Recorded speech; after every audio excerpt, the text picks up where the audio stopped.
Assalamu alaikum students, welcome to the channel online learning. Today we learn about the biology for grade 10. आज का हमारा topic है sport and movement. जितने भी organisms हैं जिनका साइज़ बड़ा होता है उनको अपनी बॉडी को मूव करवाने के लिए, अपनी बॉडी को स्पोर्ट करने के लिए एक स्पोर्ट की ज़रूरत होती है। और ऑर्गेनिजम्स वो ऑर्गेनिज़म जो कि ज़मीन के ऊपर रहते हैं, लैंड के ऊपर रहते हैं, ये उनकी खूबी है कि उन्हें स्पोर्ट की ज़रूरत भी होती है और उन्हें मूवमेंट की ज़रूरत भी होती है। मूवमेंट और लोकोमोशन ये दोनों एनिमल्स के कैरेक्टरिस्टिक्स हैं। अगर हम बात करें मूवमेंट की, तो मूवमेंट का मतलब ये है कि जब आप अपनी बॉडी के पूरी बॉडी की जो है वो पोजीशन चेंज करते हैं या फिर अपने बॉडी की कुछ पार्ट्स को चेंज करते हैं तो उसको मूवमेंट कहते हैं। मूवमेंट दो तरह की होती है। ये मूवमेंट आपकी बॉडी पार्ट्स की भी हो सकती है और दूसरी आपकी लोकोमोशन होती है। यानी कि मूवमेंट की दो तरह की टाइप्स है, movement of body parts and locomotion. Movement of body part, जैसा कि आपको इसके नाम से पता चल रहा है कि इसमें जो है सिर्फ आपके बॉडी के कुछ पार्ट्स की मूवमेंट हो रही होती है, पूरी बॉडी की मूवमेंट नहीं हो रही होती। लेकिन अगर हम बात करें लोकोमोशन की, तो लोकोमोशन में कोई भी एनिमल है वो एज अ होल जो है वो, यानी कि वो पूरा एनिमल एक जगह से किसी दूसरी जगह पे मूव कर जाता है। यानी कि उसके सिर्फ पार्ट्स मूव नहीं कर रहे होते बल्कि वो पूरा एनिमल जो है एक जगह से दूसरी जगह मूव कर रहा होता है। Human skeleton. स्केलेटन क्या होता है? स्केलेटन आपकी बॉडी के अंदर जो हार्ट आर्टिकुलेटेड स्ट्रक्चर्स होते हैं जो कि आपकी बॉडी को फिज़िकल सपोर्ट प्रोवाइड करते हैं, और इनके ज़रिए आपकी बॉडी के अंदर जो मसल्स हैं, स्केलेटल मसल्स, वो अटैच हो रहे होते हैं, उसको अटैचमेंट प्रोवाइड करते हैं या फिर एनिमल्स की बॉडी को प्रोटेक्ट करते हैं। तो ये जो सारे ऑर्गन्स हैं ये मिलके एक स्केलेटन बनाते हैं। और स्केलेटन की दो तरह की टाइप्स होती हैं, एंडोस्केलेटन एंड एक्सोस्केलेटन। एंडो का मतलब है इनर और एक्सो का मतलब है आउटर। एंडो का मतलब है अंदर, यानी इसका मतलब ये है कि एंडोस्केलेटन वो स्केलेटन होगा जिसमें जो स्केलेटन है वो बॉडी के अंदर होगा, और एक्सो का मतलब है बाहर। तो इसका मतलब ये है कि एक्सोस्केलेटन ऐसा स्केलेटन होगा जो कि बॉडी के बाहर होगा। तो इस तरह से आपको इसके नेम से पता चल रहा है कि एंडोस्केलेटन अंदर होगा और एक्सोस्केलेटन बॉडी के बाहर होगा। तो वर्टिब्रेट्स के अंदर ह्यूमन स्केलेटन, ख़ास तौर के पे अगर हम ह्यूमन स्केलेटन की बात करें तो ह्यूमन स्केलेटन में जो स्केलेटन होता है वो बॉडी के अंदर होता है, इसलिए वो एंडोस्केलेटन होता है। किसी भी लिविंग बॉडी के अंदर जो स्केलेटन है वो अलाइव होता है। अलाइव होने का मतलब ये है कि स्केलेटन के अंदर होती हैं बोन्स और कार्टिलेजेस होती हैं, और ये जो बोन्स और कार्टिलेजेस होती हैं ये लिविंग सेल्स से मिलके बनी होती हैं। लिविंग सेल्स के अलावा इसमें नर्व्स और ब्लड वेसल्स भी पाई जाती हैं।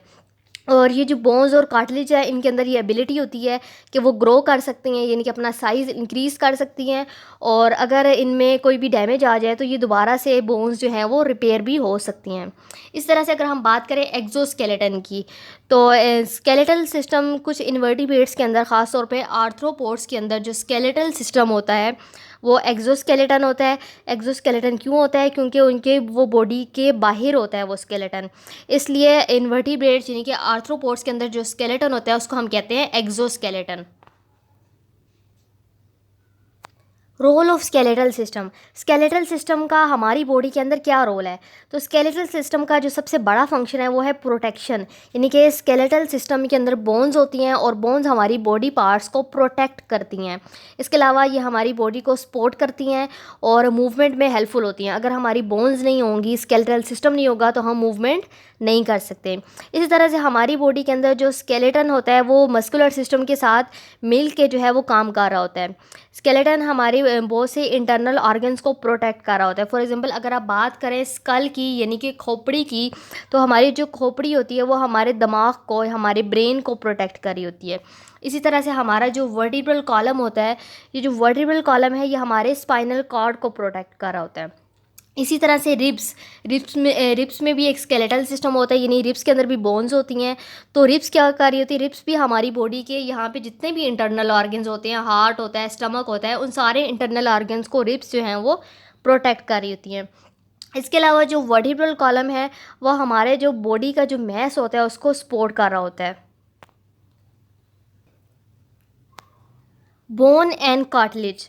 ह्यूमन स्केलेटन के अंदर जो मोस्ट ऑफ द पार्ट होता है, यानी कि जो ज़्यादा पार्ट होता है वो बोन्स का होता है, यानी बोनी फ्रेमवर्क जो है वो ज़्यादा होता है। लेकिन कुछ ऐसे पार्ट्स होते हैं जिसमें कार्टिलेज की भी जो है वो प्रेजेंस होती है, यानी कि हमारी बॉडी के अंदर बोन्स और कार्टिलेज ये दोनों जो है मिल के काम कर रहे होते हैं।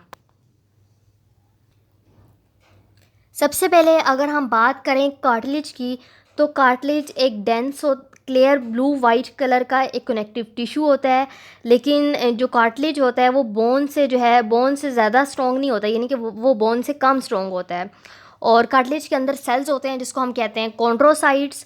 और ये जो कॉन्ड्रोसाइट सेल्स होते हैं ये एक फ्लूइड स्पेस में प्रेजेंट होते हैं, उस फ्लूइड स्पेस को कहते हैं लेक्यूना। और ये जो लेक्यूना होता है ये कार्टिलेज की मैट्रिक्स के अंदर प्रेजेंट होता है। इसके अलावा मैट्रिक्स ऑफ कार्टिलेज के अंदर कुछ कोलेजन फाइबर्स भी होते हैं, लेकिन जो ब्लड वेसल्स हैं वो कार्टिलेज के अंदर इंटर नहीं हो सकती। तो कार्टिलेज और बोन जो है ये दोनों जो है एनिमल्स के कनेक्टिव टिश्यूज़ हैं, और जो मोस्टली जो कनेक्टिव टिश्यूज़ हैं उनके अंदर जो है वो कोलेजन फाइबर्स प्रेजेंट होते हैं। Types of cartilage. कार्टिलेज की 3 तरह की टाइप्स होती हैं। Number 1 elastic cartilage, number 2 hyaline cartilage and number 3 fibrous cartilage. Hyaline cartilage. Hyaline cartilage कैसा होता है? हियालिन कार्टिलेज जो है वो बहुत ज़्यादा स्ट्रॉन्ग होता है और फ्लेक्सिबल भी होता है। और हियालिन कार्टिलेज जो है वो हमारी बॉडी के अंदर जो लॉन्ग बोन्स होती है, लंबी बोन्स होती हैं, उनके एंड्स पे पाया जाता है। हमारी नाक के अंदर हियालिन कार्टिलेज होता है। इसके अलावा लेरिंग्स के अंदर, ट्रेकिया के अंदर और ब्रोंकियल ट्यूब्स के अंदर हियालिन कार्टिलेज पाया जाता है। Elastic cartilage. इलास्टिक कार्टिलेज की अगर हम स्ट्रक्चर की बात करें तो इलास्टिक कार्टिलेज और हियालिन कार्टिलेज का स्ट्रक्चर सेम होता है, यानी कि दोनों के अंदर कॉन्ड्रोसाइट्स होते हैं और जो फ्लूइड स्पेस होती है उसको कहते हैं लेक्यूना। तो यानी कि हियालिन और इलास्टिक कार्टिलेज का जो स्ट्रक्चर है वो सेम है।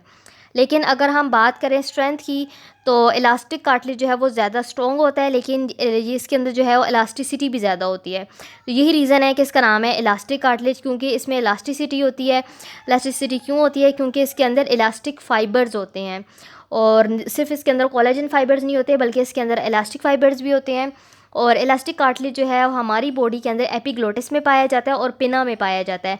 पिना कहते हैं हमारे ईयर के एक्सटर्नल पार्ट को, यानी हमारे कान का वो हिस्सा जो हमारी बॉडी के बाहर, यानी कि हम देख सकते हैं, कान का वो हिस्सा जिसको हम देख सकते हैं उसको पिना कहते हैं। और पिना के अंदर जो है इलास्टिक कार्टिलेज पाया जाता है।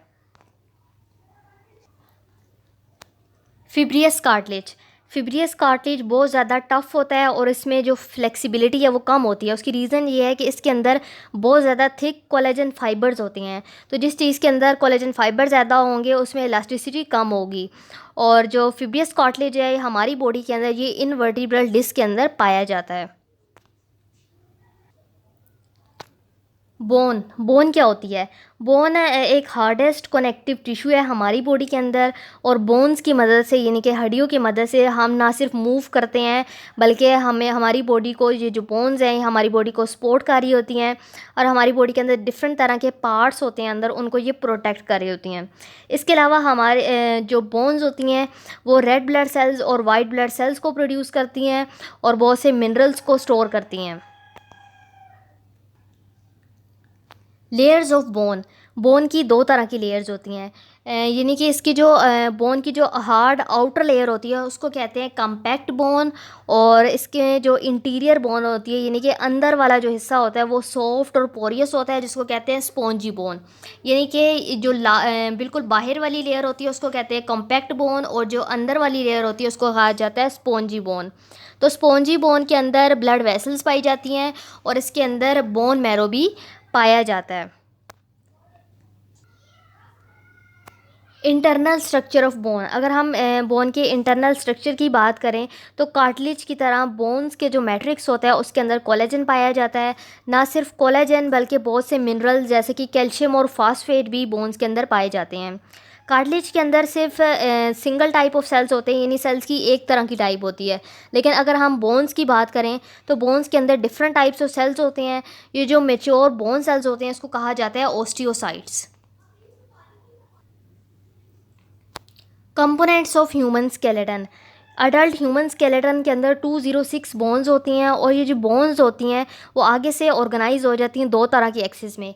एक होता है एक्सियल स्केलेटन और दूसरा होता है एपेंडिकुलर स्केलेटन। ह्यूमन स्केलेटन के अंदर दो तरह के पार्ट्स होते हैं। Number 1 is axial skeleton and number 2 is appendicular skeleton. सबसे पहले अगर हम बात करें एक्सियल स्केलेटन की, तो एक्सियल स्केलेटन के अंदर टोटल 80 बोन्स होती हैं हेड और बॉडी के ट्रंक वाले पार्ट को मिलाकर। तो इस तरह से एक्सियल स्केलेटन के अंदर 5 तरह के पार्ट्स होते हैं। Number 1 is skull, number 2 is middle ear ossicles. Middle ear ossicles वो होती हैं जो कि हमारे कान के अंदर होती हैं। हमारे कान के अंदर जो बोन्स होती हैं उनको कहा जाता है middle ear ossicles. And number 3 is height bone and number 4 is vertebral column and number 5 is chest bones. सबसे पहले अगर हम बात करें स्कल की, तो स्कल के अंदर टोटल 22 बोन्स होती है, जिसमें से 8 जो हैं वो क्रेनियल बोन्स होती हैं। क्रेनियल का मतलब ये होती है कि वो हमारे ब्रेन को इनक्लोज कर रही होती हैं, इसलिए उनको हम कहते हैं क्रेनियल बोन्स। और 14 जो है वो फिशियल बोन्स होती हैं। फिशियल बोन्स वो होती हैं जो कि हमारे चेहरे में पाई जाती हैं, हमारे मुंह के अंदर पाई जाती हैं। तो वो जो हमारे मुंह में पाई जाती हैं, हमारे चेहरे में बोन्स पाई जाती हैं, उसको हम कहते हैं फिशियल बोन्स।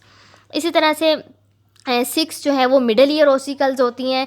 इनके एक कान के अंदर 3 बोन्स होती हैं, दूसरे कान के अंदर भी 3 होती हैं, यानी टोटल मिला के हमारे दोनों कानों के अंदर 6 जो है वो बोन्स पाई जाती हैं। और इसके अलावा हमारी नेक के अंदर एक बोन होती है जिसको कहा जाता है हायाइड बोन। और इसी तरह से वर्टिब्रल कॉलम की बात करें तो वर्टिब्रल कॉलम के अंदर 26 बोन्स होती हैं जिसको हम वर्टिब्री भी कहते हैं। और अगर हम चेस्ट रीजन को देखें तो चेस्ट रीजन के अंदर एक ख़ास किस्म की चेस्ट बोन होती है जिसको हम कहते हैं स्टर्नम। और हमारे चेस्ट रीजन के अंदर 24 रिब्स होती हैं, यानी 12 का पेयर होता है। 12 एक साइड पे होती हैं, 12 दूसरी साइड पे होती हैं, यानी कि टोटल 24 रिब्स पाई जाती हैं। सेकंड जो हमारे ह्यूमन स्केलेटन का जो सेकंड पार्ट है वो है अपेंडिकुलर स्केलेटन। अपेंडिकुलर स्केलेटन में जो टोटल बोन्स है वो है 126 बोन्स। सबसे पहले अगर हम बात करें पेक्टोरल गर्डल की, तो पेक्टोरल गर्डल के अंदर 4 बोन्स होती हैं। और हमारी आर्म्स यानी कि हमारी बाजू के अंदर जो है वो 6 बोन्स होती हैं। अगर हम अपने दोनों हाथों को देखें तो हमारे हाथों के अंदर 54 बोन्स होती हैं। इसी तरह से अगर हम बात करें पेल्विक गर्डल की, जिसको हिप्स भी कहा जाता है, तो हमारे हिप्स के अंदर 2 तरह की बोन्स पाई जाती हैं। और इसी तरह से हमारे लेग्स के अंदर टोटल 6 बोन्स होती हैं। और हमारे फीट्स के अंदर जो है 54 बोन्स पाई जाती हैं। अपर एंड लोअर जास। अपर जा जो है वो हमारे स्कल के साथ फिक्स हुआ होता है, यानी कि वो मूव नहीं कर रहा होता है। हमारा जो ऊपर वाला जा होता है, हमारा जो ऊपर वाला जबड़ा होता है, वो स्कल के साथ फिक्स हुआ होता है और ये 2 तरह की बोन्स के साथ मिल के बना होता है और ये मूव नहीं कर सकता। लेकिन जो हमारा लोअर जा होता है, यानी कि नीचे वाला जो जबड़ा होता है, वो मोबाइल होता है। मोबाइल होने का मतलब ये वो मूव भी कर सकता है, स्कल के साथ आर्टिकुलेट भी कर सकता है। लोअर वर्टिब्रेट्स के अंदर अगर हम बात करें लोअर वर्टिब्रेट्स की, तो जो लोअर वर्टिब्रेट्स के अंदर जो लोअर जा है, जो नीचे वाला जा है, वो जो है वो एक से ज़्यादा बोन से मिलके बना होता है। लेकिन अगर हम मैमल्स की बात करें तो मैमल्स का जो लोअर जा है उसके अंदर सिर्फ सिंगल बोन होती है, सिर्फ एक ही बोन होती है। उसकी रीज़न क्या है, मैमल्स के अंदर एक बोन क्यों होती है? एक बोन इसलिए होती है कि जब एवोल्यूशन हुई थी तो मैमल्स ने अपने लोअर जा को मॉडिफाई कर दिया था, लोअर जा की बोन्स को मॉडिफाई कर दिया था। और मॉडिफाई करने के बाद उसको अपने मिडल ईयर में इनकॉर्पोरेट कर दिया था, यानी अपने कानों के अंदर उन बोन्स को डाल दिया था। वो कौन कौन सी बोन्स हैं? वो है मैलियस और इनकस, जो कि हमारे दोनों कानों में पाई जाती हैं। तो ये जो अडाप्टेशन हुई थी ये मैमल्स के लिए बहुत ज़्यादा बेनिफिशियल हुई थी, बहुत ज़्यादा मैमल्स को फ़ायदा हुआ। वो इस तरह से क्योंकि इसके बाद जो है जो मैमल्स हैं उनके जो लोअर जा में सिर्फ एक ही बोन रह गई थी। वो जो सिंगल बोन होती है वो ज़्यादा स्ट्रॉन्गर होती है। और 2 बोन्स मैमल्स ने अपने ईयर्स में इनकॉर्पोरेट कर दी थी, जिसको मैलियस और इंकस कहते हैं। मैलियस और इंकस की वजह से मैमल्स के अंदर जो हेयरिंग है वो बहुत ज़्यादा इम्प्रूव हो गई। I hope students you have gained the concept of human skeleton and components of human skeleton. If you like my video, kindly subscribe my channel. Allah Hafiz.